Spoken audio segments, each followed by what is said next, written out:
द्वारिका की खोज का इतिहास भारतीय पुरातत्व के महत्वपूर्ण अध्यायों में से एक है। द्वारिका, जिसे भगवान कृष्ण की नगरी माना जाता है, जिसका उल्लेख महाभारत और पुराणों में मिलता है। यह नगरी गुजरात राज्य के पश्चिमी तट पर स्थित है। द्वारिका के अस्तित्व को लेकर वैज्ञानिक और पुरातात्विक अनुसंधान ने जो तथ्य प्रस्तुत किए हैं, उन्हीं के बारे में विस्तार से समझते हैं।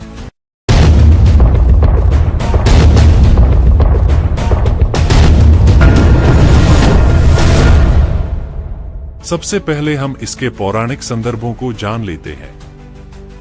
द्वारिका का उल्लेख महाभारत और भागवत पुराण में मिलता है। कथा के अनुसार भगवान कृष्ण ने मथुरा छोड़ने के बाद समुद्र तट पर द्वारिका नगरी का निर्माण किया। यह नगरी अत्यंत समृद्ध और भव्य थी, लेकिन भगवान कृष्ण के अवसान के बाद यह समुद्र में समा गई थी। द्वारिका भारतीय पौराणिक कथाओं और ग्रंथों में एक प्रमुख नगर के रूप में वर्णित है, जिसे भगवान श्री कृष्ण की राजधानी माना जाता है। द्वारिका को सप्तपुरियों यानी प्रमुख 7 पवित्र नगरों में गिना जाता है, जिनमें अन्य पुरियों के नाम अयोध्या, मथुरा, काशी, हरिद्वार, अवंतिका यानी उज्जैन और कांची है। हिंदू धर्म में इन पुरियों को धार्मिक और आध्यात्मिक दृष्टि से अत्यंत पवित्र माना जाता है। ऐसा भी कहा जाता है कि महाभारत के युद्ध के बाद यादवों के आपसी संघर्ष और श्री कृष्ण के देहत्याग के बाद द्वारिका नगर समुद्र में विलीन हो गया।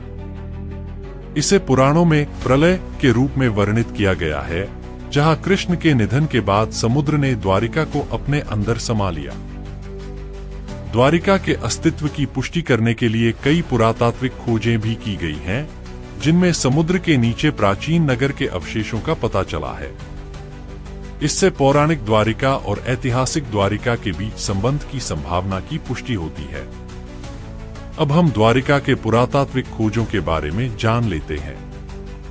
1963 में द्वारिका की खोज का पहला प्रमुख प्रयास किया गया, जब भारतीय पुरातत्व सर्वेक्षण ASI ने गुजरात के तट पर समुद्री अन्वेषण शुरू किया। इस दौरान समुद्र के नीचे खंडहर, दीवारें और अन्य संरचनाएं मिली, जिनके आधार पर प्राचीन द्वारिका नगरी का अनुमान लगाया गया। इसके बाद 1983 में डॉक्टर SR राव के नेतृत्व में एक और विस्तृत अन्वेषण अभियान शुरू हुआ।